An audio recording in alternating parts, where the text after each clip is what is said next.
Welcome to Sacrilegious Discourse. For this is what the Sovereign Lord says. Why do you need prophets to tell people who you are and what you want? If you can justify everything that the God of the Bible has done, then you can justify any of your behavior. A lot of this mentality is trickling into what is now mainstream right-wing Christianity. I am capable of empathy greater than this God of the Bible. This is a Bible that they tell kids. This is the good Lord. This is the good book. He is fantasizing about murder, mass murder. Head over to sacrilegiousdiscourse.com right now to find out how to leave us a review or support us on Patreon.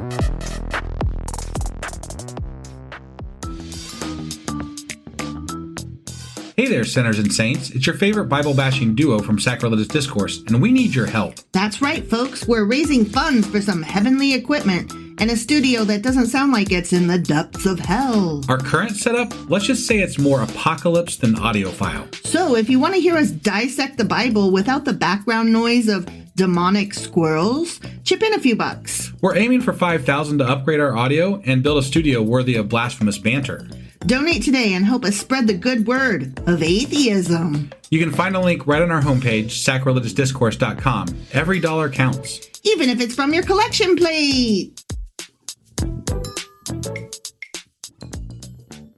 Husband! Wife! Do you know what we're doing today? Well, we are doing a special episode, I believe. It's so special. It's so special. It's special. Yeah. You want to know all about it? I do. Special.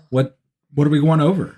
I thought we would find out what Christian mysticism is because somebody said that in my presence one time and I tucked it away as a, what the fuck is that? Yeah. And then I never heard it again and I never thought about it again until this morning. And then it just popped in your head? Because I needed a subject for this. And I was like, oh shit. And then I shuffled through my file cabinet in my head and I was like, yeah, Christian mysticism. What is that anyways? And now we're going to find out. Sure as fuck are. All right, let's do this. Okie dokie.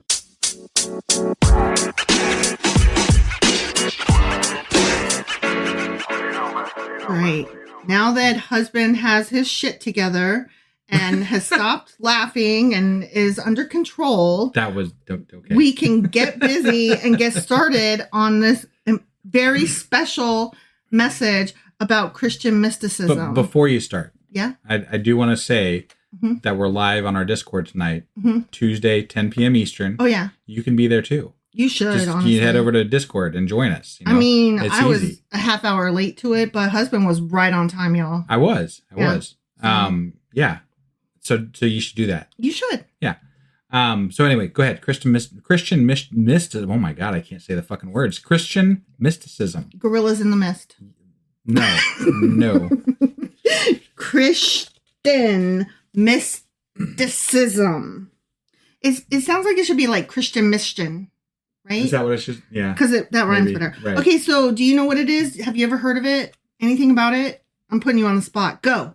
I'm assuming that it's like a mixture between like New Age bullshit and Christian. I mean, I think so. Like, that was my impression. So it's a spiritual tradition within Christianity that emphasizes direct personal experiences of God. And it's often described as a union or intimate communion with the divine, like capital D divine. Okay. Like not the person divine, but like divinity. Yeah. You know, Yeah. that transcends. There you go. There's your keyword. Yeah. Yep. Mm-hmm. Woo woo. We got some woo woo. It transcends ordinary understanding. Okay. Now, while Christianity as a whole teaches about God through scripture, tradition, and community and church-tastic pews and things like that. Right. Mystics often seek something deeper. Okay. All right. So deep, baby. Yeah. Deeper. An inner transformative encounter with the divine presence, again, capital D, beyond what words, doctrines, or rituals alone can fully express. I see. So it's like, not just like that God thing, but like the feeling of it. Yeah. Okay. Yeah. So the core elements of Christian mysticism, and there's 5 of them, okay? Okay. Okay, number 1 is a union with God. Mystics strive for a direct experiential connection with God, sometimes described as the unitive life, theosis, which is becoming one with God, or even spiritual marriage. Yeah. Okay. Okay. Mm-hmm. So that's union with God. Okay. Sure. Number 2, inner journey. The path usually involves practices like contemplation, silence, solitude, fasting, and prayer, meditation, that kind of thing. Sure. Especially contemplative or centering prayer with a focus on inner transformation. Okay. Okay. Okay, that's number 2, inner journey. Union with God, inner journey. Sure. Number 3 is love as the central. Okay. Love for God and others is central to this. Got it. Okay. Yeah. Many mystics write of being consumed by love or experiencing God's presence as overwhelming compassion or light. Okay. Okay. Mm-hmm. Number 4 is ineffability. This one made me laugh because, ineffable plan. Yeah. That's a throwback to, what's it called? The show we watched? The show we watched. What's it called? Good Omens. Yeah, that one. Yeah. Such a good show, y'all. I mean, fuck Neil Gaiman, but such a good show. Right. And you should watch it. The end. Probably don't fuck Neil Gaiman, actually. No, actually, yes. Do not. He nasty. All right. Anyway, number 4 is ineffability. Mystical experiences are often described as beyond words, full of paradox, or best expressed through poetry, metaphor, or apophatic language, which is talking about what God is not. Okay. Okay. Yeah. So, ineffability. God is not real. Sure. God is not here. I'm right there with you. God is not seen. Yeah. Mm-hmm. I can talk about what God is not. Yeah. Ineffability. Right. Yeah. Yeah. Okay. Number 5 is the stages of the mystical path. And these often include purgation, illumination, and union. Okay. Yeah. Purgation is cleansing the soul of sin and attachments. So purging. Okay. Illumination, which is receiving insights or light from God. And then union is mystical oneness or communion with the divine. Okay. Okay. So those are the core elements of it. Okay? Got it. Sounds really hooey. Yeah. Yeah. So there are a lot of notable Christian mystics throughout history. Okay. This is not just like a modern phenomenon. Got it. Okay. Okay. Teresa of Ávila, and we will talk more about her in a minute. Mm-hmm. She described the interior castle of the soul and the stages toward divine union. Okay. Okay. Then there's John of the Cross. I don't know which cross, and I don't know why he is of it. Sure. But that's what he is referred to as. Right. He wrote about the, quote, dark night of the soul, which is a stage of spiritual dryness before deeper union with God. So like you're like, I don't feel close to God. And then you have the dark night of the soul because it's the worst ever. What's the thing that they always say, like, Christianity kind of preys on you at your lowest? Yeah. Yeah. Right? And then, yeah. So you're at your lowest, and then you have a dark night of the soul. And then all of a sudden you feel it, and it's wonderful. You feel anything that is not that dark place you were in. That's what you're feeling. No, I agree with you. Yeah. Meister Eckhart, which we will talk about him some more in a bit too. Okay. Is a medieval German Dominican who taught that the divine spark is within the soul. Which that's something that, like, that whole namaste thing is like the divine in me sees the divine in you. Like, you know how people that do yoga, they always tell each other, namaste. Sure. Yeah. It's recognizing, like, God within us to each other or whatever. Okay. So that's a lot of similarity there. Yeah. Then there's Julian of Norwich. And he had visions of God's love and famously said, all shall be well. Are you familiar with that phrase? All shall be well, and all manner of things shall be well, is how that phrase goes. Got it. It's a very famous quote. I'm sure you're right. So anyway, then there's Thomas Merton, and we will talk about him in a bit too. He's a 20th century Trappist monk who blended traditional Christian mysticism with insights from Eastern spirituality. And I know you're totally fucking surprised because it sounds like Eastern religion, doesn't it? Yeah, I mean, yeah. Yeah. Mysticism isn't a separate religion, though. It's more like a layer or dimension of Christianity that can be found across denominations, Catholic, Orthodox, or Protestant. Okay. All right. And so my question was, is it controversial? Because it sounds kind of controversial. Like, it sounds kind of like trying to talk my mom, a Baptist, into doing yoga, but she can't because yoga is like, Buddhist or whatever. And she's like, no, I would burn in hell if I did that. And I'm too close to Jesus. I don't know. I think that, like, there's a lot of people that I talk to that are Christian that have a lot of these sentiments about God, right? Because they're not really a lot of the people that I talk to are not your church-going Christian types that are always they just have this feeling. I think that they call themselves Christian, but what they actually are is spiritual.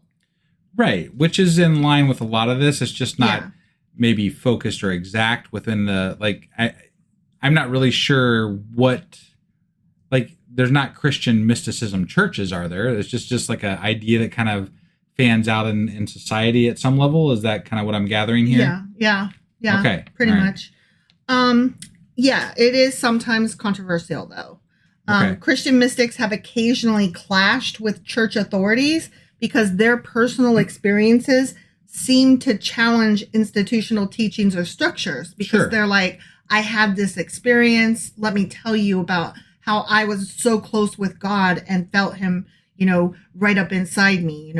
I fucked him so hard. No, that was me last night. Just kidding.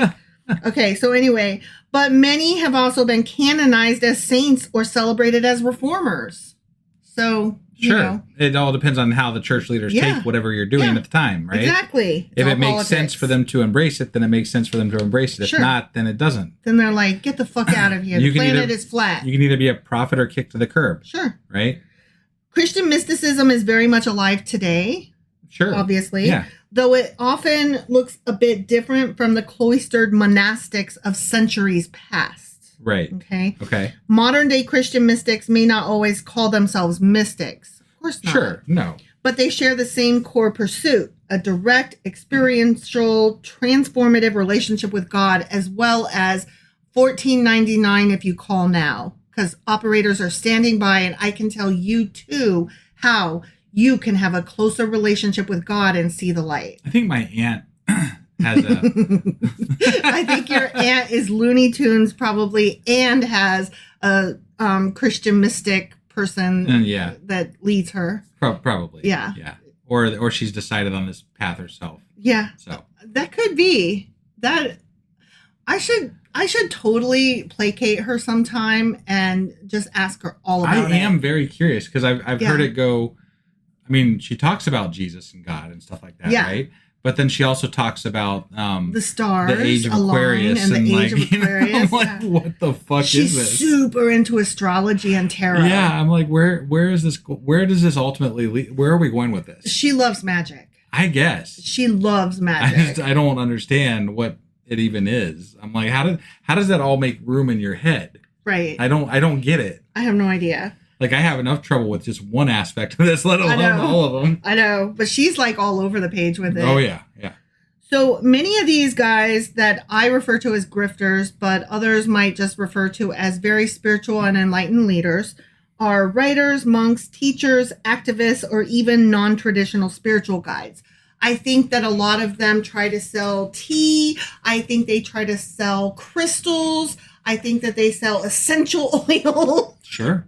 I mean, look, I'm sorry if I sound so hateful, but like, it just sounds like white lady nonsense to me. I would even put the MAGA crowd in the mysticism. Like, they're selling their own brand of Christianity, right? They are. They have created this whole idea of what Christian means, right? Yeah. And it's separate from what Christianity actually is. Yeah. So it, totally. Maybe not exactly the same thing, but it's similar. Yeah, it's definitely adjacent. Right. So there are some notable modern or contemporary Christian mystics that are mostly like 20th and 21st century. Okay. So I'm going to tell you about them. And I've already named some of them that I said we would get back to. Okay? Yeah. So like Thomas Merton, right? He lived from 1915 to 1968. He was a Trappist monk and writer, and he was the best known modern Christian mystic. He bridged Christian monasticism with Eastern mysticism, civil rights, and social justice. I mean, he was in the right era for it. Yeah, yeah. So. How could he not, right? His journals and books, like New Seeds of Contemplation, is one of them. Okay. They explore the inner life deeply. And a quote from him reads, "At the center of our being is a point of nothingness. It is untouched by sin and by illusion, a point of pure truth." I think it would be fun to look at history through the lens of spiritual waves. Like, you know, like how Christianity, how religion, how spiritualness has manifested itself in different ages, and like how that all has, like, it'd be an interesting way to look at history, in my opinion. Yeah. Just to take it, because, you know, you look at like that time frame where he's coming up in the world, it's a very, civil rights was a thing. You know, there's a lot of things going on in the world that would have informed his way of viewing religion, and you know, just all his worldviews would be based on that. And it also is telling how people would worship at that time, I think. Yeah. And how it changes towards one way or the other, you know? Yeah. So it's just, I would find that interesting. I agree. So Henry Nouwen is a guy who lived from 1932 to 1996. And he was a Dutch Catholic priest and prolific spiritual writer who blended psychological insight with deep contemplative theology.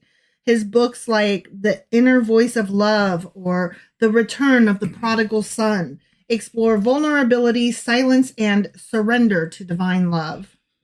I don't have a lot to say about him. Whatever. Well, I mean, there's people still writing books about God in very clinical terms with regard to psychology and different things like that, which to me is always, it's such a it's so grifty. I'm sorry. It is. Yeah. At least I feel like it is. No, because I agree. you're taking things and twisting them into ways. You're trying to make yourself sound very knowledgeable when there's nothing to be knowledgeable about. Right. So. And I'm like, oh, you have an honorary degree, don't ya? That's so cute. And then Richard Rohr was born in 1943. Did he roar? He didn't, because that is spelled differently than his name. Oh, okay. And also, that's a dumb. It was a dumb. I feel like with Father's Day having just passed, I'm allowed at least one bad dad joke. I mean, you're always allowed bad dad jokes because I love good dad jokes. Yeah, but that was a bad one. That was a bad one. Yeah. Yeah. So you're always welcome to try. Right. I'm not telling you don't try. Okay. Just that was a fail. Right. That's all. Okay. Yeah. So this guy was born in 1943 and he's still kicking. Okay. Yeah. He's a Franciscan friar and founder of the Center for Action and Contemplation. And he teaches a non-dual mystical view of Christianity rooted in love, presence, and transformation. His work, like Falling Upward and The Universal Christ, which I think I've heard of Falling Upward, either that or I'm confusing that with a Shel Silverstein book of poems. Anyway, his work is hugely influential among modern contemplatives. And a quote from him reads, "Mysticism is when God's presence becomes experiential." Okay. And I'm like, you mean the definition that I read? Yes. Good on you for knowing dictionary. I actually think that Christian mysticism in general will be more prevalent in the future than it is now. No, I agree. And mostly because the ability to prove God through the Bible is a problem. Yeah. It's a problem. No, it right? is. It is. And so people will fall back on this feeling and they won't attach themselves as much to the Bible as they will. They'll lean into the spirituality. Right. Yeah. Like if I see Christianity going anywhere, it's into this realm of just a feeling, a sense of what Christianity is. Which is fine. I have no beef with that. Spirituality in and of itself, I think, is a beautiful thing because it lets a person like feel connected either to other people or to the universe as a whole or what the fuck ever. And it lets them feel like they're part of something bigger than themselves. And as long as it doesn't connect you to Kool-Aid, I think we're okay. No, yeah, totally. But I mean, for the most part, from what I've seen, it usually is people that are just looking for ways to live a happy, calm, peaceful life. Right. And to find community with others and to find ways to do good things for each other in their community.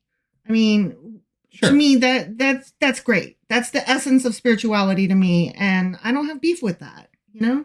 As long as it doesn't infringe on my, rights and it's something you do in your own personal life, I have no problem with, but most they're people's not the religion, ones that are up in, the Supreme Court, like taking away Roe v. Wade, right? Exactly. So that's why I can afford to not have beef with them. Right.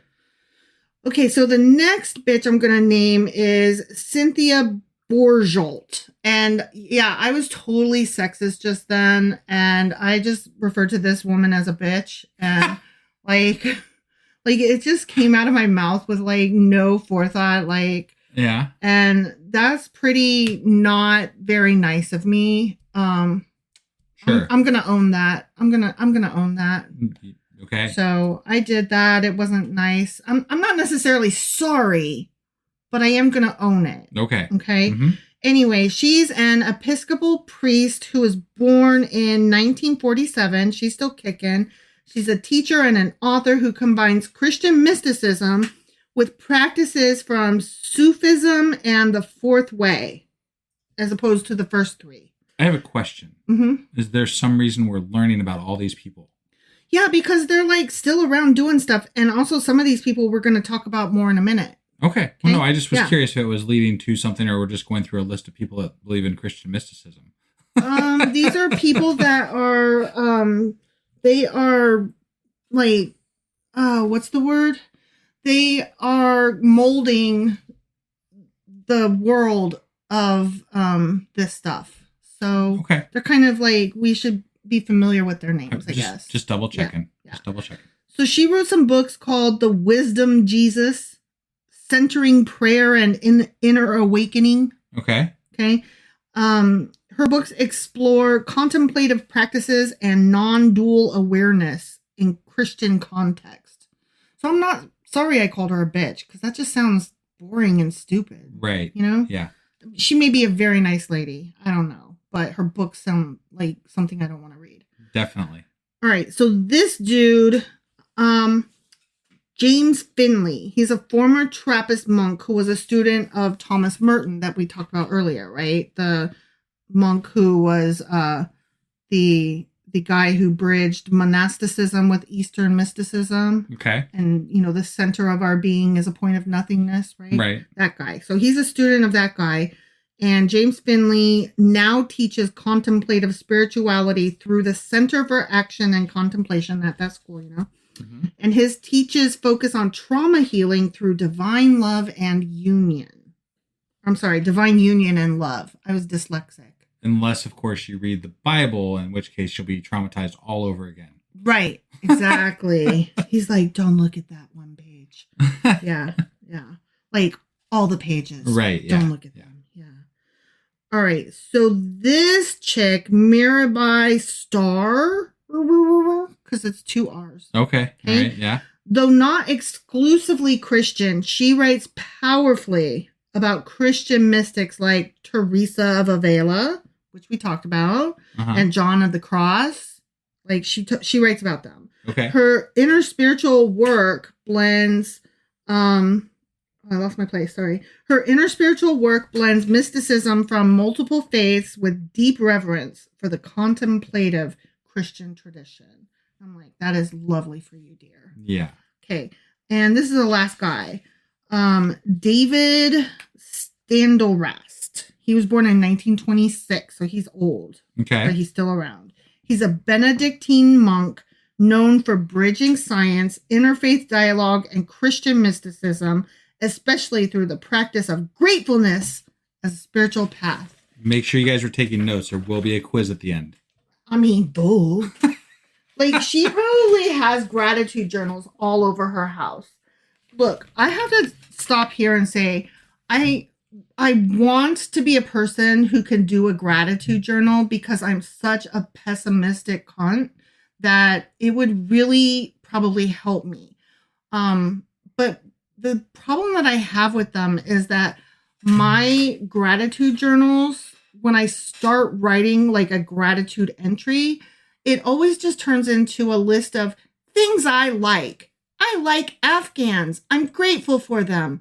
I like markers. I'm grateful for them. I like the sun. I'm grateful for the sun. What if you just stopped at one thing you were grateful for and then used it as a prompt to write something else? But, like, that's what I want to do, though, is write a list of all the things I'm grateful for, right? But then the next day, I'm like, I already said all the things. No, I'm saying instead of writing a list of things you're grateful for, why don't you pick the thing you're most grateful for that day, use it as a prompt to then expand on that idea as a writing, not necessarily about that thing, but like just as a way to take that idea and make it into something different. Okay, so like you're saying, like I would say, for example, I'm grateful for the sun the most today. Sure. And now I'm going to be a second grader who writes why I'm grateful for the sun. Yeah. I don't want to. That sounds so fucking boring. As long as you just, I mean, if you don't want to, then you don't want to. I'm just trying to give you a different take. No, I hear you, but what I'm telling you, this is why I cannot do gratitude journals, because I'm trash at it, because I don't want to write about why I'm grateful for the shit that I like. I'm grateful for the shit that I like because I like it and it's in my house and I like it, except for the sun is not in my house. It's in the sky. That's, yeah. But I'm just saying, like, I like these things a lot and I'm grateful for them. The end. I'm grateful for my husband. I ain't got to tell you why. It's because he's whatever, cool or whatever, you know, like I'm grateful. Like, I guess I just don't understand gratitude because I am a person who is always looking for like the small pleasures.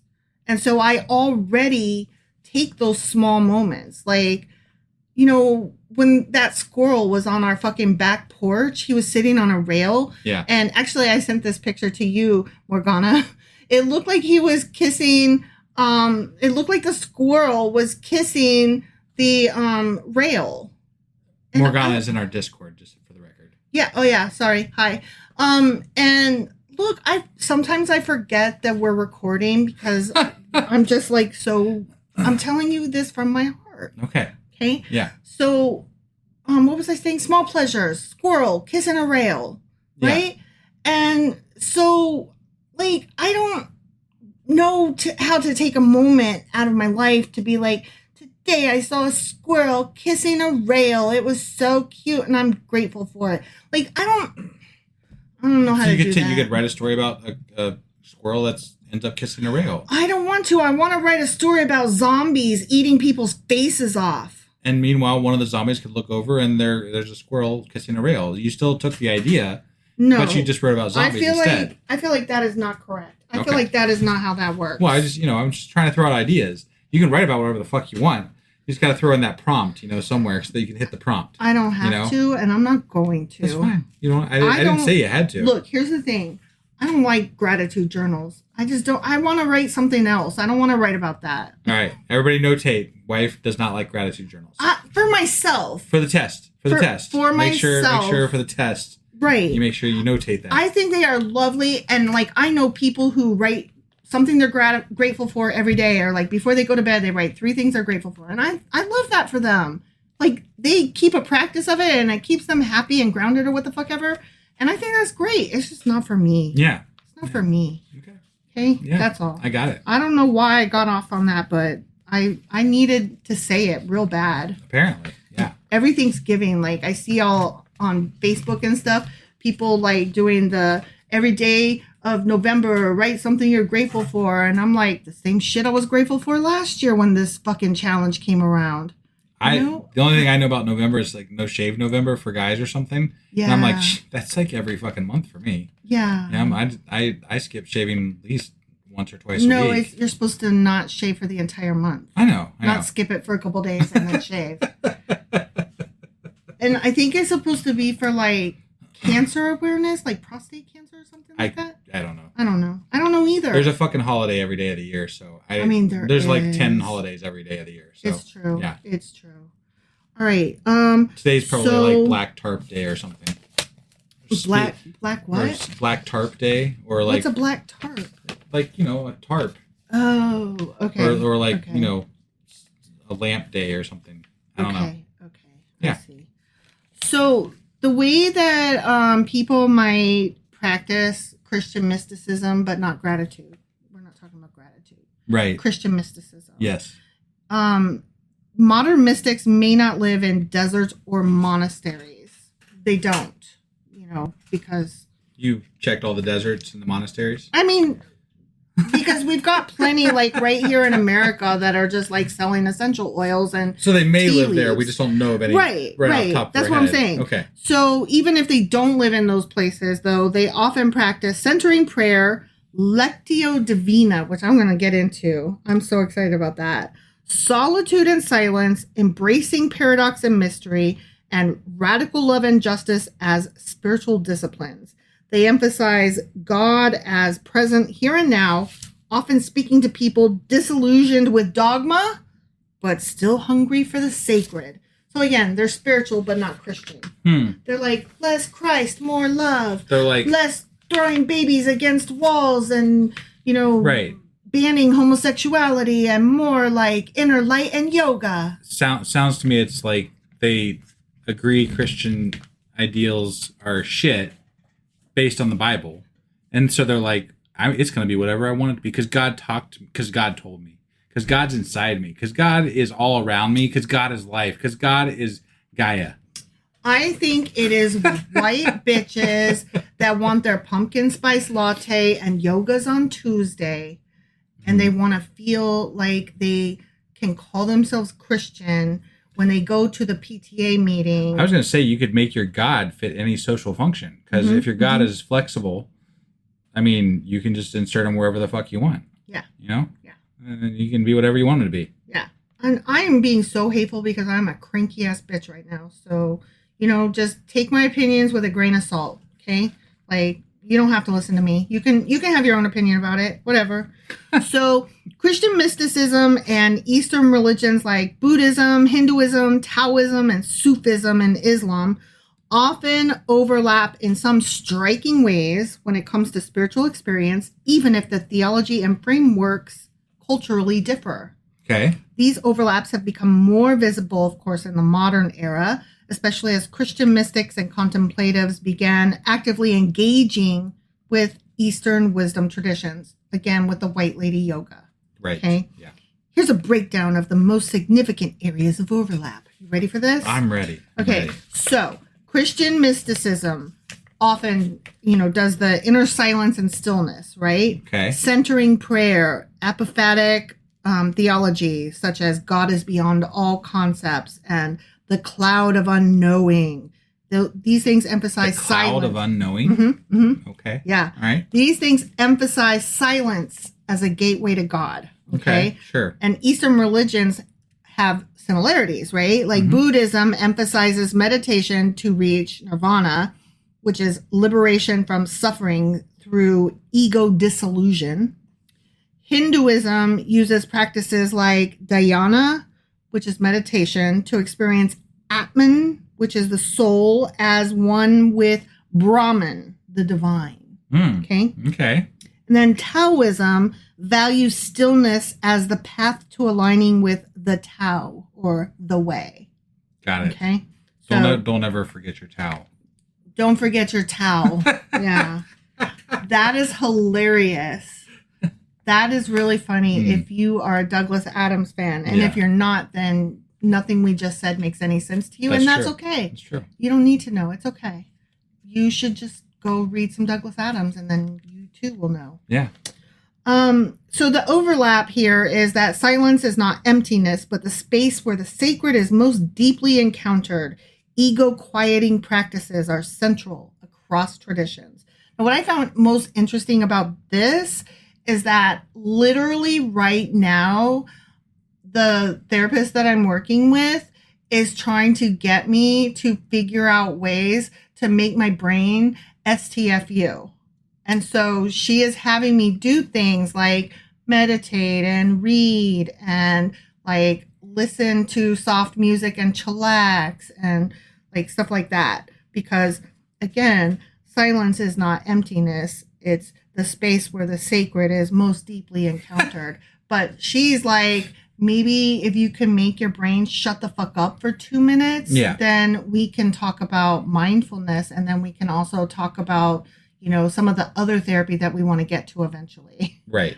And I've been seeing her for a few weeks now and I'm still working on it. Anyways, I just thought like literally a therapy act is like something like this is psychology.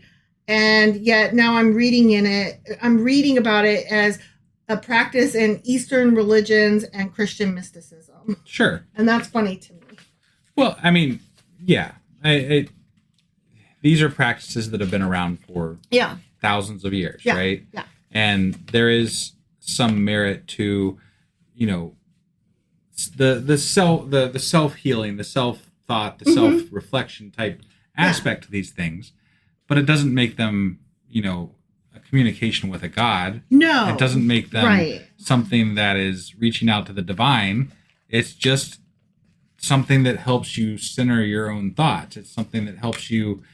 And if you're inclined to believe in a god, then it can make sense to direct those thoughts, those meditations and things that direction. But it doesn't have to be that direction. It doesn't have to be anything other than something for yourself, But that's a whole other conversation. So well, I think that's why I'm like, I think that's why I'm so irritated with all this, because like a lot of this is minus all the magic woo-woo Jesus-y divine stuff. A lot of this is stuff that I'm supposed to be like working on right now with myself and with my therapist. Yeah. And I think that's why I'm like bulking at this. Like, I don't want to do a gratitude journal. Fuck off. You know what I mean? Like she wanted me to do a gratitude journal and I was like, I'm not doing a gratitude journal. And I explained to her why and she was like, okay, that's fair. And I was like, I'm a writer. I can write all day. Like, I don't want to write about my fucking Afghan that my mom made me. Like, my mom made me a fucking Afghan. I love Afghans. The end. Like, that's not a story to me. And it doesn't, like, evoke any kind of feelings. But you know what? If I write you some of my thoughts, I could write, like, 10 pages about my thoughts. Yeah. And nobody wants to read that shit. Right. So did you ask her? Well, I would get more to the heart of the purpose and the like, is there any other way to channel what she wants you to do within a writing exercise, or is it just that she wants you to focus on gratitude? Well, she actually gave me some other prompts that I can use. Okay. And what we're working on currently is self-compassion, which Fern will be glad that I am working on that, because Fern does not like it when Fern from our Discord group does not like it when I am mean to myself and I say mean things to myself. Right. So, we're working on that. And that would be better than like gratitude. Like, I call myself a potato head, and she said, well, at least you're not referring to yourself as a stupid bitch anymore. Which I did call myself a bitch in this podcast, but not a stupid one. There we go. Progress, right? Yeah. So, okay. Anyway, moving on. The next one is union with the divine, ultimate reality. Okay. So with Christian mysticism, the goal is a union with God, or theosis, which, we talked about, often described as being absorbed into divine love. Okay. And Eastern religions have a similar thing. Hinduism, in Hinduism, moksha means liberation through realizing that one's soul, again, Atman, is not separate from Brahman. Okay? They're the same. Okay. In Buddhism, while non-theistic, the concept of anatta, or no self, and sunyata, emptiness, dissolves the ego self, allowing unity with all existence. That was too many words, and I'm like, okay. Got it. That's fine. That's good. Right. Good. I'm good. I'm happy for whatever that does. That for was them. Buddhism. Good. If it's good, then Yes. I'm glad it's good. Yeah. Sufism, which is Islamic mysticism, seeks fauna or ego dissolution to merge with the beloved, which is God. Okay. Okay. Yeah. So there's like a lot of this union stuff happening. Yeah. That's another overlap. A sense of loss of ego or self and merging with a greater wholeness is described across all of these traditions. Okay. Okay. Yeah. So another similarity with Eastern religions is non-dual thinking. Okay. Now for Christian mysticism, especially in modern mystics like Richard Rohr. I'm sorry, what? Richard Rohr. You want to say it? Rohr. Okay, yeah, yeah. Or Meister Eckhart, which I said we would talk about him. Yeah. God is seen not as quote unquote out there, but within. And the divine is present in all things. This challenges strict binaries like sacred or profane or God versus human. Okay. You know what I mean? It's, again, the divine inside me, God inside me. Sure. Right? Yeah. And, religion is like, no, or Christianity is like, God is over there and you have to turn to him outward, whatever, blah, blah, blah. So with the Eastern religions that are have similar ideas, Advaita Vedanta, which is a type of Hinduism, non-duality is foundational. Everything is Brahman. Distinctions are illusions. Okay. Yeah. And then in Zen Buddhism, they teach that beyond dualities like self or other, life or death, you have to go beyond that to perceive reality directly. Okay. And I don't know, this gets like real like, yeah. But the overlap with these is that mystics often talk about seeing the world as whole, not fragmented. Love, compassion, and insight come from perceiving oneness. Okay. Sure. So not just the union with God, but like the union with everything as a whole. Sure. Okay? Yeah. No. Yeah. This is like so much woo woo. Okay. The next similarity between Christian mysticism and Eastern religions is transformation through suffering. Oh, there's a good one. Ready? Okay. So Christian mystics talk about the dark night of the soul, right? Yeah. And that would be a stage of spiritual purification and surrender, right? Well, Eastern religions like Buddhism say that suffering or dukkha is essential to understand and transcend through the Eightfold Path. And Sufism teaches that longing and suffering refine the soul. God is the wound and the healer, both. Okay. I'm like, but what if he's not? What if he just doesn't? Yeah. I would like not wound. Right. The overlap here is that suffering isn't avoided. It becomes part of the path to awakening, healing, and union.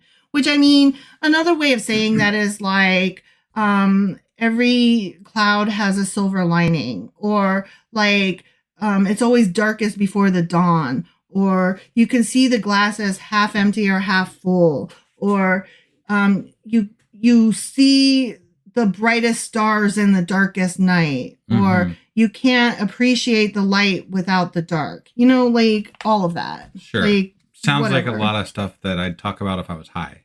Yeah. So. Like, it's so, I don't know, it's so simple. That one's simple. I also once discussed the sexual proclivities of milk duds once when I was when I was high. So did you really? Yeah. Well, they got the outies, they got the innies, like maybe they procreate or something, so but when you're high, that shit's fun. Did you have asexual milk duds? I mean, there was probably asexual milk duds in there. But a lot of them have like a little, Innie or outie. Yeah. Interesting. Right. Okay. I'm just saying, you could, this shit all sounds very just, Bill and Ted on drugs? Well, you can't tell someone it's not true because there's nothing to fucking point out, right? Right. That's the annoying shit about this. Yeah. Is that it's just, yeah, okay, you had an experience. That's great for you. I don't need to know about it, really. Yeah. Like, I don't need, if it works for you, that's fine. Like, to me, these things are personal journeys. They don't need to be a movement that you I guess try to teach other people how to have. Like, either you're having it or you're not, right? Like, this I is guess not that's what I don't get about it. Like, the personal journey is just that, personal. And so I don't understand, like, all of the join a group. Like, what? It's just like anything else with religion. It's very, there's money involved. There's people, there's followers involved. There's ways of pitching things that are, my way's better, right? Mm-hmm. And it maybe not is. It's maybe not always an agenda for people, but it often is. Yeah. Especially if you're writing books about it and you're doing things to garner a following based on these experiences. Like, you are definitely taking these quote unquote ideas and turning them into something that's monetized. Right. And instead of just relying on the fact that this is something that is a personal journey for people or not, like, allow them to have that personal journey instead of directing people and telling them what that personal journey should be. Right. I like the idea of forming my own opinions, right? Mm-hmm. And I suppose having these ideas out in the world is okay, but I don't like the idea of them becoming religious or religions, because it's still like, this is something even harder to convince people that's not real, because if you're constantly focused on something that's not real in any sense, and there's no real tangible way to prove or disprove this point that you're making, there's nothing that can counter it, right? This is why I think it's the future of Christianity, because there's no way to counter this idea other than I just don't believe it, because it's so ridiculous. It's so far-fetched that you either believe it or you don't, right? All of this stuff we could be talking about Wiccans, Right.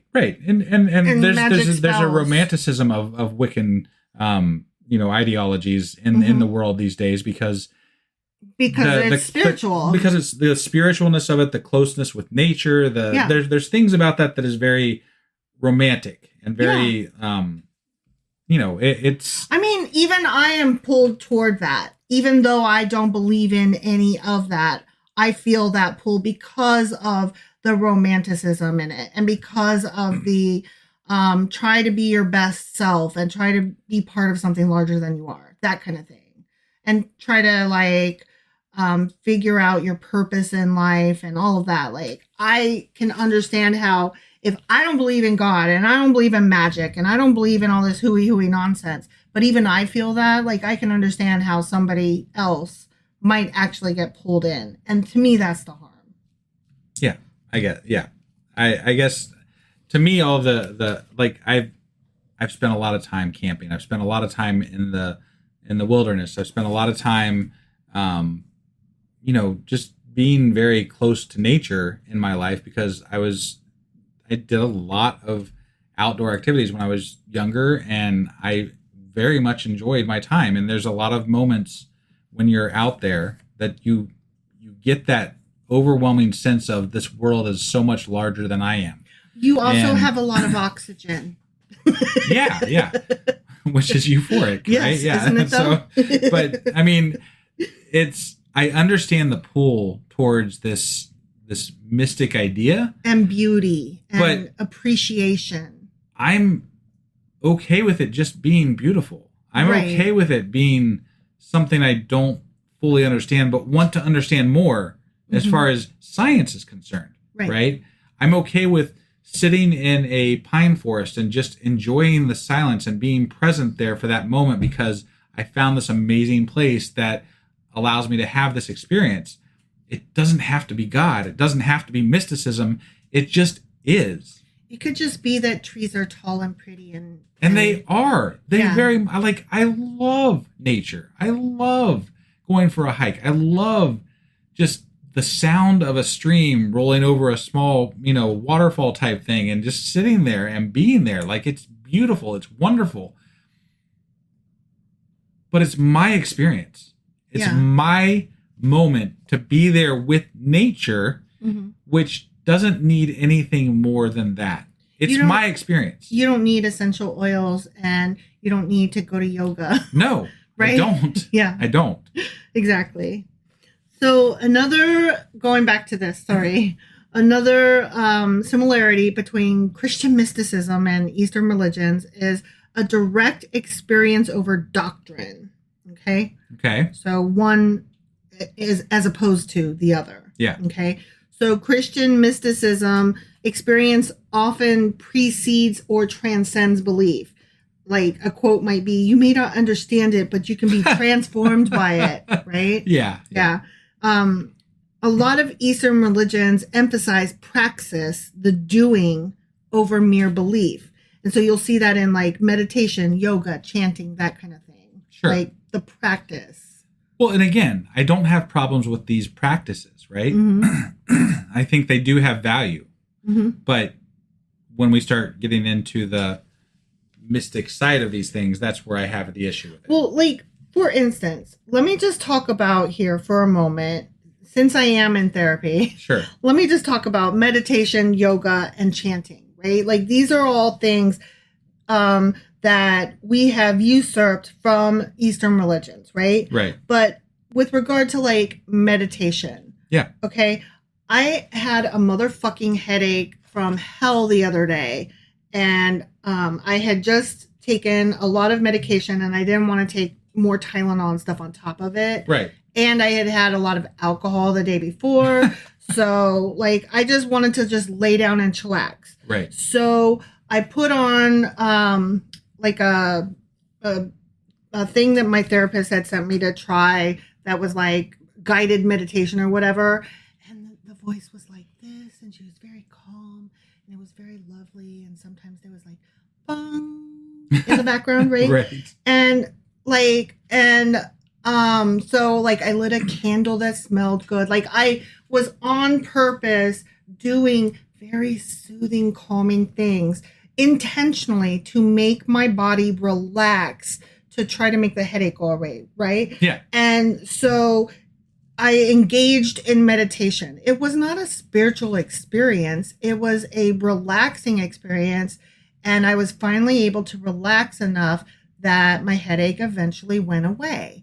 And that was not magic. That was just, science. Yeah. My body chillaxed. Right. It was good. I kind of want to equate a lot of these practices that people do to something that, as a group, like we did similar things when I was younger. Look, I did drugs. Okay. You were a druggie. I was, yeah. I know. No, I mean, I did a lot of different shit when I was younger. I experimented. Okay, it's a thing. But you were all defensive about it, like, God, okay, I did drugs. Fuck, man. I mean, I got no problem with it. You did drugs and I did sex. Anyway,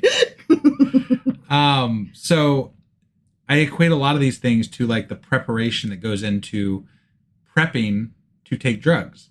Oh my God, like, really? Well, yeah, you try to set like an environment that's perfect for your drug experience. You try to, like the Wizard of Oz and the Pink Floyd thing. You want to make sure you get those set at the same time. You gotta make sure all the things are set up beforehand so that you can then have your best, experience, right? Oh, see, I don't know these things. Go on. Well, I know. I'm just it's one of those like, but it's similar to me sounding as a lot of this stuff. Like, you're trying to put yourself in this state to experience this thing that you want to experience the correct way so that you can make this connection with this God or this drug.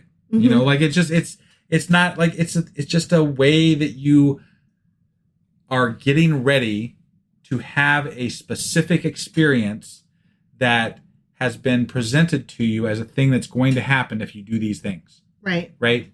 That's all this is. Yeah. You're doing the meditation to either find God or to just be peaceful.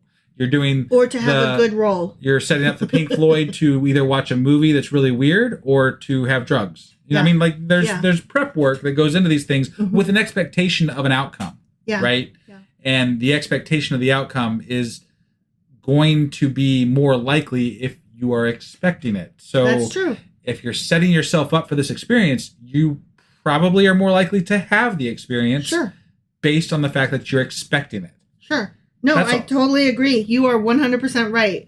So, I said that with regard to my therapy stuff, though, like, I said meditation, yoga, and chanting. So I talked about the meditation. Let me tell you about the yoga. Like, Sure. What is yoga if you take all the religion hoo-hoo out of it? It's fucking breathing exercises and stretching real good. Yeah. That's all it is, right? That's all I thought it was for years when I was younger in the 80s when it was like a fad. Yeah. You know, my mom was doing it. And like, I learned to stand on my head when I was younger because of yoga. Yeah. And I had no idea it had anything to do with like spiritualness or gods or whatever the fuck it was. Yeah. So there's a chick on YouTube, Adrienne. Yoga. No. She's really awesome. Okay. No, she is not. It was yoga Adrian. She is not a boxer. I mean, maybe she is. I don't know. But she is not like him. Okay. Anyway, Adrienne, yoga, YouTube. Sure. And, like, she has all these different, like, 30-day yoga challenges or whatever. Yeah. And it's all free. And, like, I have followed her and done her challenges before. Like, I wish I would do them more because, I mean, when I'm stretching, I feel better because, you know, science. It gets the blood flowing. It gets things, you know, the right things are happening in your body. And it makes you have more balance. It makes you more flexible. Sure. Like, who doesn't want to be more flexible? Come on now. Right. Not only do spiritual advisors recommend exercise, doctors do because it's good for you. Right. Exactly. Okay. Now, this is the one that some people might balk at. So hear me out. We did meditation. We did yoga. Now, let me tell you about the chanting. Okay? Okay. Yeah, I know. Hooey, right? So, positive affirmations are a thing, and I hate them. Okay. All right. Because if I look at myself in the mirror and I say something like, "You're beautiful, you're beautiful, you're beautiful," I don't like believe that might come true. But let me tell you a thing, though. I do have what I call some personal commandments, which are rules for myself. One of which is like happiness is a choice, so pick it and get there. Meaning, I know I struggle with depression, so it's on me to figure out, do I need medication? Do I need therapy? Do I need to tell my husband, I can't get out of bed today, help me? Right. Like, what it's on me to figure out, even if it just means like, nope, today I'm sleeping. Right. Like, but acknowledging it, right? Sure. So, okay, that is not, those are rules that I have. Those are not chanting or affirmations, though.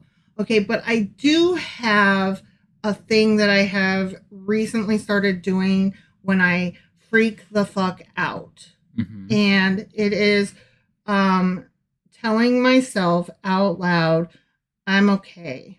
I'm okay. This is going to be okay. Everything is okay. And one might say that is chanting.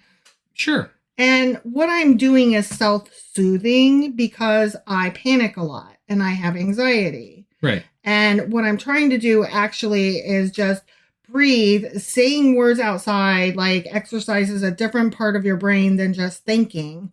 And it makes you like pay attention to yourself. And so am I chanting? I don't know, but it's awfully darn close, you know? Sure. But again, not necessarily spiritual. That's my point. You know? That's my point.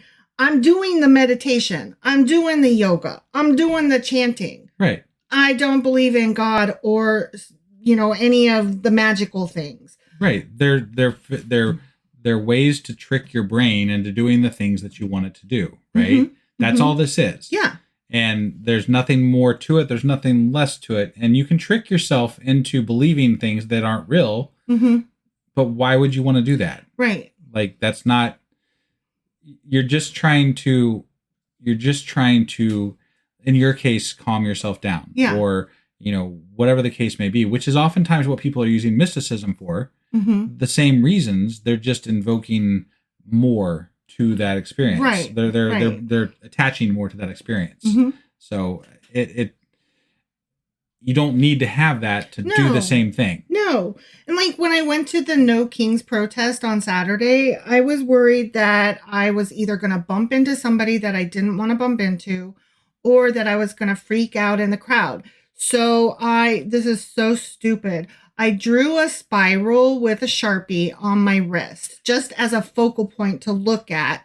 And I looked at it so that if I ever got stressed out, I could look at it on purpose and say, I am centered. Okay. And I am, you know, I'm okay. I'm centered. Sure. And so it was just like, a physical reminder. Look at your wrist. Look at what you drew. Don't look at the other people. And breathe. Fucking breathe. Right. Be centered. Be in yourself. You know what I mean? It's not magic. It's psychology. Right. Yeah. Like, that's all it is. And I knew that. And so that's why I did it. Right. So, I don't know. It annoys me that these psychology practices, are sold and packaged as fucking magic. Yeah. And it's bullshit. And I hate it. I think that's why I'm so cranky about this shit.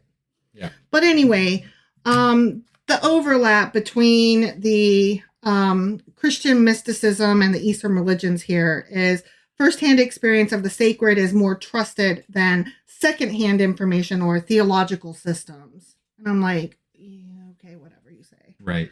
Okay. Some examples of interreligious you know what? I'm not going to read that. That's boring. We're going to skip that. Like, I've already gone overly long, so at this point I can afford to be picky. Yeah. Right? Yeah. So here's what atheists can take away from this. Okay. Because I was like, I need less magic and more atheist in this, right? I know it took me a while to get here. So, inner experience over external authority. Christian mysticism emphasizes direct experience over creeds, hierarchies, or dogma. That's a huge departure from most of institutional religion. For atheists, this shift from believe these facts about God to explore your inner experience of love, awe, or presence may feel less like manipulation and more like introspection, which, okay, sure. But you don't have to go have your palm read at the same time. You know what I mean? Like, right. Like, I don't know. It feels like a fine walk between like, well, I dropped the Jesus and then I walked into the witch store. No, absolutely. And Like, then a lot of people don't fully pull away from a God. They stop at the spiritual side of things. Which, right? Again, if that is your thing and it brings you joy, that's fine. Just I wish that people would be aware and know what they're doing and know why they're doing it. I think witch stores are fun. I think it's fun stuff. Yeah. You know, I would never take it seriously. I cannot. And I guess I wonder what would make a person choose that magical great power God or that great power. I think we've talked about this before, that a lot of the draw towards gods and mysticism and these feelings of something greater than yourself is mostly wrapped up in things like our fear of death, right? So when you are leaving your God, your Christian God, and you're like, this bullshit isn't real, right? Sure. But then you come across something that is more natural, like Wiccan, right? And you're tied to the earth and the things around you. It feels powerful. It feels like you're connected still to something, and it allows you to feel like you're not finite in your life. Like your life is not just going to end and then that's it, right? There's more of a purpose. You go on to be part of this greater entity of the natural world, and you live on. So it helps alleviate some of that fear of death, I think.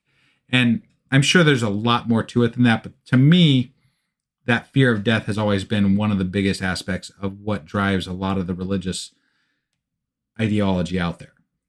Yeah. Including the Wiccan ideas and things like that as well. So. Well, I see the fear of death, but I also wonder if it's not just the need still while you're living to be part of something, to matter and to matter to others and to matter to something somewhere. Well, yeah. And I think that's another thing that scares people about being an atheist is that there's no real community, right? And at the very least, there is, but it's very hard to find. It's probably easier to find a Wiccan group than it is to find an atheist group. I was just thinking that, yeah. So, I mean, that aspect of it as well, you're not ditching community entirely if you decide to stick with something, right? And you can find groups that get together and meet for these reasons and do these things as a group, and you still have that community built into that, practice or whatever. So right. Like, I was thinking about that today when we were at my parents' house, right? And you were telling them that you're going from this job to that job. And when they asked why, and you had to explain that, like, how do we explain the answer without getting into politics, right? Like, the politics are not good. And so this thing that I was doing at this job doesn't work anymore. Like, your stupid politics broke the fucking world. So I cannot do this job anymore. Right. Like, how do you say that, And like, I forgot where I was going with that. I was wondering where we were going with that myself. It had to do with religion, but I just don't remember why. Got it. Yeah. Okay. I don't know. Maybe being able to just like keep it to your damn self and feeling like you're part of something, part of a group, blah blah blah. Anyway. Yeah, whatever. We'll move along there because I don't know. Yeah, I don't remember, but it felt relevant at the time. I'm sure it did. And I'm still annoyed over it, honestly.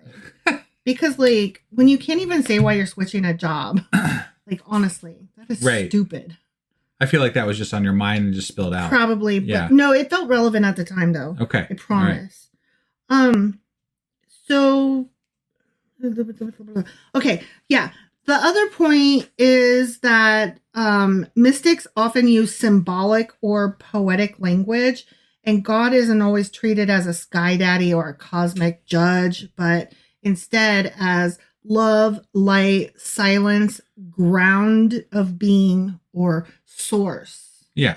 And so, again, much harder to nail down on any type of ideology that you can examine and or contradict. It's just it's mysticism. It's and that's the why hooey it's called, like, and that's why people that are deconstructing, or maybe not atheists so much as like agnostics or like atheist adjacent people, can often appreciate this type of language as a metaphor for human experience, and so they can find it more acceptable.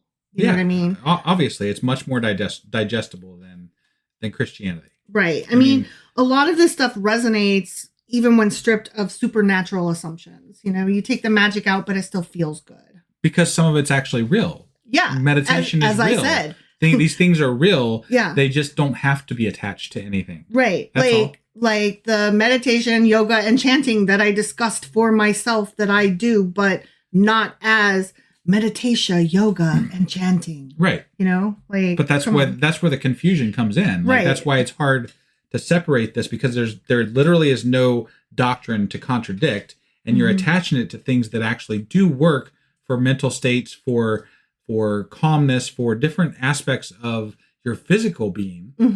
And so when they work, if somebody has told you to attach this idea to it, you're going to attach that idea to it. If you're in the mood to agree to let there be a higher power, right? If you are willing to accept that, and you see that this meditation or this exercise or this whatever has worked for you, it opens your mind to accepting that as a spiritual experience as opposed to just a physical experience. It's so funny that you can't just be like, yeah, totally, relaxation is relaxing. Go figure. Right? Or like, yeah, stretching is like, yeah, my body gets stretchy. You can cool. You can absolutely. I think that the people that are spiritual can absolutely even separate those two things, and they make space in their heads for both of them. Because I bet I would imagine they can go for a walk without attaching it to their spiritualness and say that was relaxing. But when they decide to do something specifically for that spiritual behavior and meditate or commune in nature or whatever the case may be, but when they decide to do that thing for that belief that they have, then suddenly that becomes magical and mystical and all the things because they have attached that experience to that entity. Yeah, I don't know. Like, I get very uncomfortable with it. Like, I went to a creativity retreat once, and there were a lot of women, and I mean, it was all women, and there were a lot of us. Right. And it was such a wonderful experience, honestly, like, just so fun. But some of it that I didn't like was when we had to, like, sit in a circle quietly and, like, try to manifest our whatever future blah de blah blah blah and let the goddess speak to us. And I'm like, the fuck? And like we were supposed to like come into the center of the circle and each one of us take a gift, whichever one spoke to us. And like I literally leaned over to my friend and was like, what? Because I had never heard that language before. Right. I was like, what do you mean speak to me? I don't like what? What? And she meant just like, she means just like whichever one you like. Yeah. And I was like, then why can't she why you gotta make it sound magical? Right. Whichever one speaks to you. Like, we're saving space for you. No, you brought a chair over that I could sit in. Yeah. Like, why you gotta make it magical? Come on. But this is the same reason I hate management books. Okay. Mm-hmm. These ideas about how to speak about these experiences that you have, or these ways to manifest, stronger ideas or whatever, built around spiritualness and or in corporate speak, it's going to be through channeling your productivity or whatever the case may be, right? Mm-hmm. It's all ways of taking ideas that work mm-hmm. and changing them into, like, you're refocusing your energy mm-hmm. into this thing so that it has that outcome. Right. And I don't see much of a difference between managerial productivity books and spiritualness. Yeah, no, it's totally true. Or like when you have to make a vision board so that you can manifest your future. And it's like, no, I'm making a vision board so that I can like have a an easy access reminder of what I want to do in the next few months or the next year or whatever, right. And like keep focused on it. That's not like quote unquote magical manifestation, okay? That's just like eyes on the prize, bitch. Like, why does it have to be magical? Why can't it just be, no, like I really focused in hard on what I wanted to accomplish. So I put reminders all over the house so that I would, stay focused on that. And I stayed in my lane and I did my thing. And lo and behold, the more that I focused on it and looked for opportunities, magically, the more I saw opportunities. Yeah, it's crazy. Amazing, it's crazy. And right? in reality, I don't give a fuck who moved my cheese. Color is my parachute. I don't have a fucking parachute. How about that? Yeah. All right. Let me move on though. I'm sorry. Mm-hmm. I get caught up in this and like I'm so cranky about it. Another thing that atheists might not find annoying is the ethical and psychological insight that you can get out of this, because mysticism tends to promote humility, radical compassion, detachment from ego and materialism, and they embrace the embracing of paradox and mystery. Okay. Uh-huh. These overlap strongly with secular ethics, mindfulness, and even therapeutic insights, into suffering and transformation. So Christian contemplative practices like centering prayer are virtually identical to secular meditation or mindfulness and can benefit atheists in the same way. Yeah. So it's changing the language and removing the magic. Right. And I'm like, go figure. Yeah. Like, you can do it without saying like that God did it, or, goddess. Right. Or what the fuck ever, right? Another thing that atheists might like is that these groups often offer a critique of religious institutions.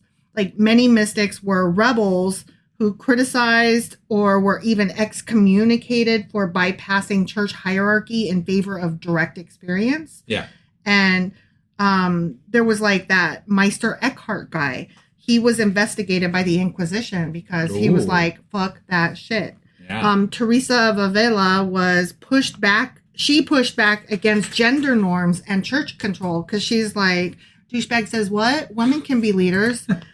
And then Thomas Merton protested nuclear weapons and systemic injustice. He was the guy in the 60s. Okay. Okay. All right. So atheists might appreciate how mysticism, I won't say mysticism itself, but certain leaders in that group often challenge the power structures that keep mainstream religion oppressive or authoritarian. Sure. No, absolutely. Sure. But guess what? There are some things that atheists might find distasteful. I'm sure you'll be surprised to find. Yeah. There's the persistent theism, of course. Even the most abstract mystics usually operate from a theistic framework. There's still a God involved, however metaphorically defined. And some mystics speak of total surrender to God's will or union with Christ, which may feel alien or unpalatable to atheists who reject even metaphorical theism, because it doesn't exist. Right. Language of sin and salvation sometimes lingers, even though it's often redefined more gently than in evangelical Christianity. So it's like Christian mysticism is more like Christian light, Right. There's also the vagueness or the woo-woo, as we have discussed, right? Yep. You can't put your finger on it, so you can't call it out and call it fake or false. Right. The language of mysticism can sound vague, flowery, or even manipulative or, sales team.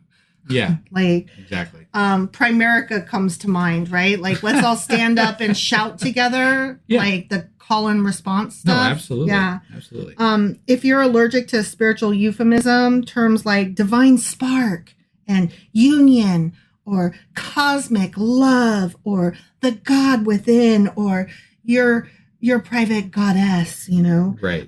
That's going to trigger the same irritation that some feel toward New Age lingo, because it is.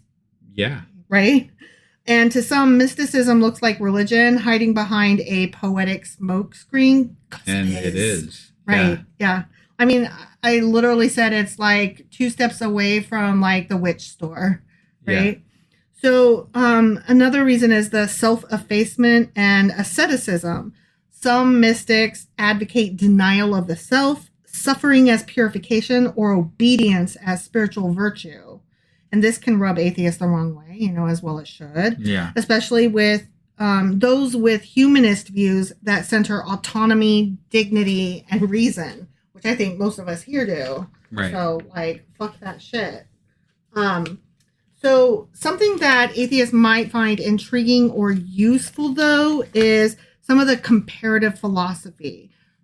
Christian mysticism can serve as a fascinating bridge to comparative religion, like if you're curious about studying consciousness, right? Yeah, sure. And you'll find some overlaps with Zen Buddhism, Advaita Vedanta, which is non-dual Hinduism, okay, Taoism, again, don't forget your Tao, right?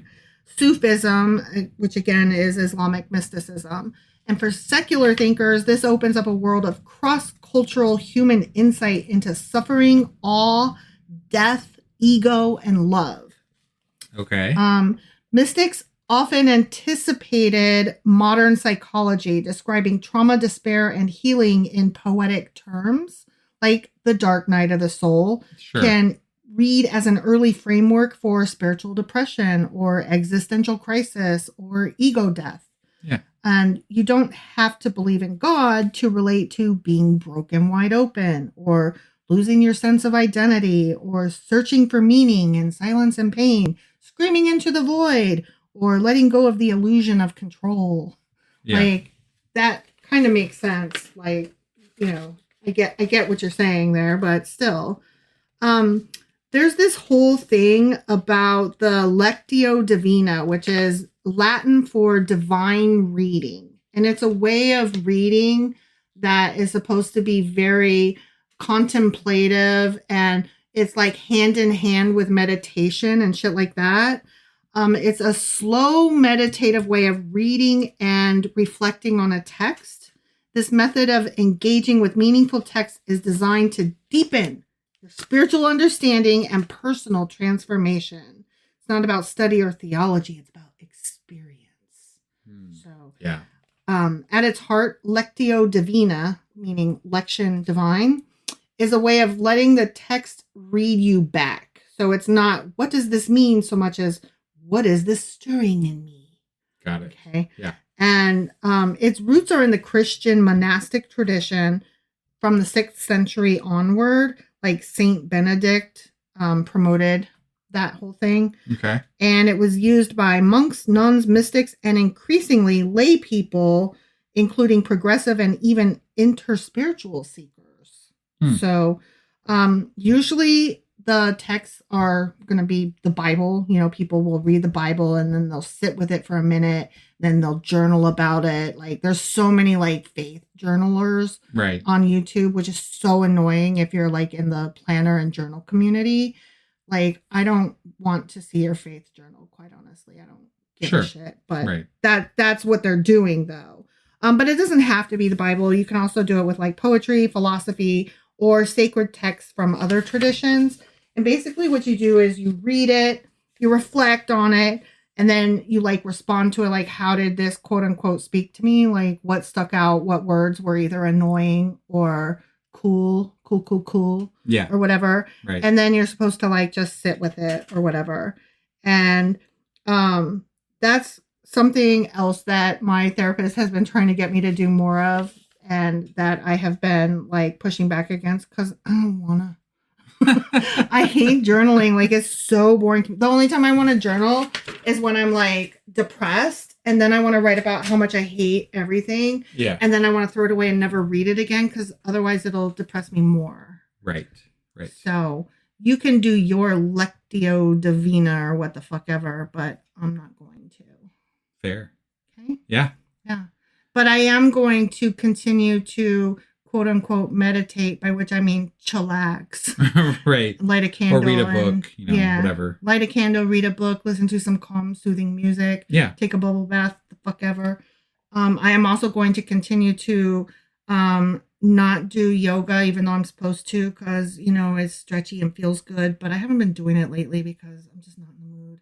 Got it. I'm cranky ass. And then also, I'm going to continue chanting in such a way as that when I have a panic attack, I don't punch people or like run away and, hide under the bed and cry. Right. I'm just going to be like, I'm fucking centered and I'm not punching him in the wiener. I'm fucking centered and I'm not smacking him in the face with a brick. I'm fucking centered and I love it here. The end. Okay. Is that all you got for us today? Yes, it is. Okay. All right. So that was our episode on Christian mysticism. Yes. Which just sounds like more hooey booey. Yeah, exactly. Hope you enjoyed the show. And as always, thank you for being here and listening. And you can always join us live on Discord at 10 p.m. Eastern on Tuesdays and every fourth Sunday at 2 p.m. Eastern on Discord as well. So be there and hopefully we'll see you live. Hopefully. Otherwise, I'm going to have to manifest you into a vision with trees and magical namaste. Bye. Bye.